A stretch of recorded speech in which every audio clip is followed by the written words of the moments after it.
cet invité, c'est Bertie Savot. Bonjour Bertie. Bonjour. Bienvenue sur le plateau de la matinale. Nous allons parler ensemble des TIG. Alors j'ai bien fait de vous le demander juste avant qu'on prenne l'antenne ensemble. TIG, TIG, TIG, ça veut dire travaux d'intérêt général. On fête leurs 40 ans cette année et donc il y a des expositions qui arrivent en Vendée pour nous expliquer justement un petit peu ce que sont les TIG. C'est ça. Le 10 juin 83, Robert Badinter était garde des Sceaux et promulguait la loi qui tendait à développer le travail d'intérêt général en France. Et donc aujourd'hui, en juin 2023, on fête ses 40 ans. Donc on a organisé à l'aide du service pénitentiaire d'insertion et de probation, des juridictions et de la protection judiciaire de la jeunesse, des expositions dans les tribunaux. Donc une exposition à La Roche-sur-Yon, là du 12 au 16 juin, et une au niveau de la juridiction des Sables-d'Olonne du 19 au 24 juin. Qu'est-ce que c'est exactement aujourd'hui ? Après, on verra si ça a évolué dans le temps, mais aujourd'hui, quand on parle de TIG, c'est quel type de mission ? Alors, le travail d'intérêt général, c'est une peine. Donc, c'est une alternative à l'incarcération qui est prononcée par un magistrat à l'encontre des personnes qui ont commis des délits. Donc, les délits qui sont représentés en général, c'est des infractions routières en majorité. Après, ça va être des faits d'escroquerie, des faits de dégradation, voilà, ce genre de choses, des faits d'outrage, de rébellion. Donc, on est sur des délits que nous, on qualifie de relativement mineurs. Voilà, donc ça va être le travail d'intérêt général qui est une réponse donnée à ces délits-là, plutôt qu'une incarcération. Voilà, donc l'idée du travail d'intérêt général, c'est que c'est la seule peine aujourd'hui qui allie la société civile et la population pénale. Donc ça veut dire que la société civile doit aussi prendre sa responsabilité pour proposer des missions à ces personnes-là. Et oui, parce que l'émission, alors le volume horaire est jugé aussi en fonction, est adapté en fonction de la peine et de la décision. Et il faut trouver des endroits justement pour les appliquer et un contenu. Alors, il y a quelques exemples que vous donniez au niveau de la Vendée. L'arrachage de la Jussie, par exemple, qui peut se faire dans le cadre de travaux d'intérêt général. Tout à fait. Alors, pour reprendre ce que vous disiez, donc, un travail d'intérêt général peut être prononcé entre 20 et 400 heures. Donc ça, c'est les quantums de peine qui peuvent être prononcés. En Vendée, en moyenne, on est sur 87 heures exécutées. Donc c'est en général 70 heures ou 105 heures qui sont prononcées, donc ce qui correspond à 2 à 3 semaines de travail. Voilà, donc on essaye, en général, les gens exécutent leur travail d'intérêt général en individuel au sein de structures, mais il arrive qu'on mette en place des projets collectifs. Donc c'est le cas de l'arrachage de la Jussie, par exemple, avec le Sud-Vendée dans le Marais Poitevin. Donc l'idée, c'était que des tigistes, parce qu'on appelle ça comme ça, puissent venir en aide à la commune et aux associations de protection pour l'environnement, d'aider à l'arrachage manuel de la Jussie sur plusieurs journées. Alors, quand ce genre de peine est prononcé, ça veut dire que la personne, elle rentre chez elle le soir. Il n'y a pas d'histoire de bracelet électronique ou de quoi que ce soit. C'est comme si elle partait au travail le lendemain, mais elle est dans le cadre du TIG. C'est ça. En fait, le TIG, vraiment, le concept, c'est d'exécuter sa peine auprès de la société, purger sa peine et payer sa dette comme ça, de façon bénévole, au sein d'une structure habilitée. Donc voilà, la personne, elle est libre, elle est sur un temps de travail, elle est affectée sur un poste, sur une durée. Alors il y a un magistrat derrière qui suit l'exécution de la peine pour voir si tout se passe bien, si tout se déroule correctement. Mais en général, on n'a pas de difficulté. Et est-ce que ça a évolué ? Alors, cette année, 40 ans, est-ce que c'est une définition du TIG qui a évolué ou même un contenu de mission ou une sévérité qui a évolué autour de cette peine ?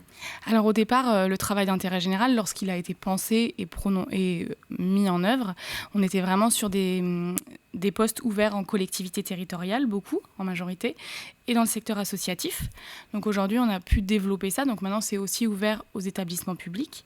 C'est aussi ouvert prochainement à tout ce qui est entreprise de l'économie sociale et solidaire, mais également là actuellement avec les entreprises privées qui ont une mission de service public, donc la Poste, la SNCF, JCDecaux par exemple, qui sont des structures qui peuvent accueillir des tigistes dans ce cadre-là.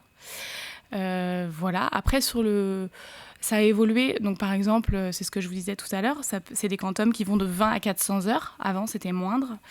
Et maintenant, à partir de 16 ans, on peut être condamné à un travail d'intérêt général. Donc, c'est aussi quelque chose qui est assez récent. Donc, ce n'est pas uniquement une peine pour les majeurs.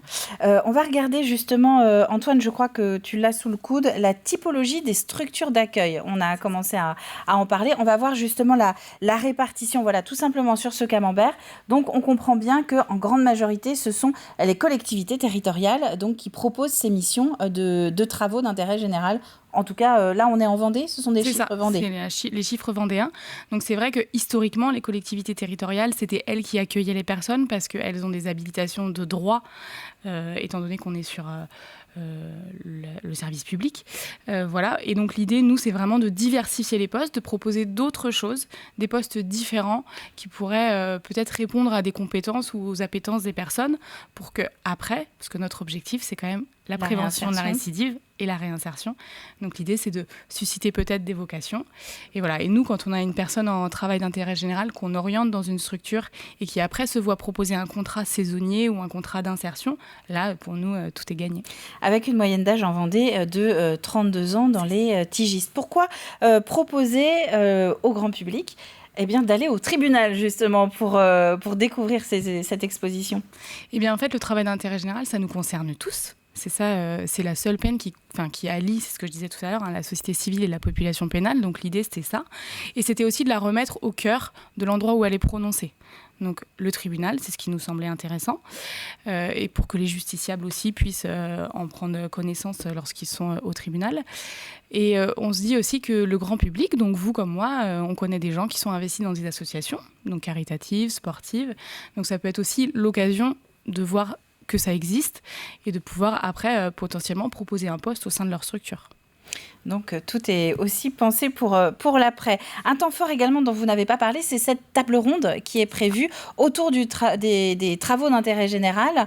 C'est en Vendée là aussi et c'est lundi prochain, le 19. Au Sable d'Olonne. Voilà, l'idée c'est de remettre autour de la table tous les acteurs du travail d'intérêt général, donc ceux qui le prononcent, donc les magistrats, le monde judiciaire, le service pénitentiaire d'insertion et de probation, donc nous qui le mettons à exécution avec la personne, et la protection judiciaire de la jeunesse pour les mineurs, et ainsi que nos partenaires, nos structures d'accueil qui pourront aussi évoquer leur façon de travailler, comment ils accueillent les personnes, comment ça se passe, leur ressenti aussi, parce que c'est ça qui nous intéresse.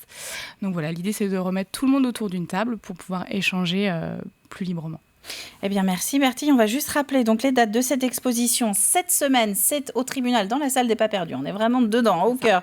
Tribunal judiciaire de La Roche-sur-Yon. Et la semaine prochaine, donc, vous transvasez l'expo. Elle part du côté du deuxième tribunal judiciaire de Vendée, à savoir celui des Sables d'Olonne. Et la table ronde, c'est lundi 19 juin. Merci à vous d'être venus pour donc 40 ans de travaux d'intérêt général en France et donc aussi en Vendée, évidemment. Merci à vous.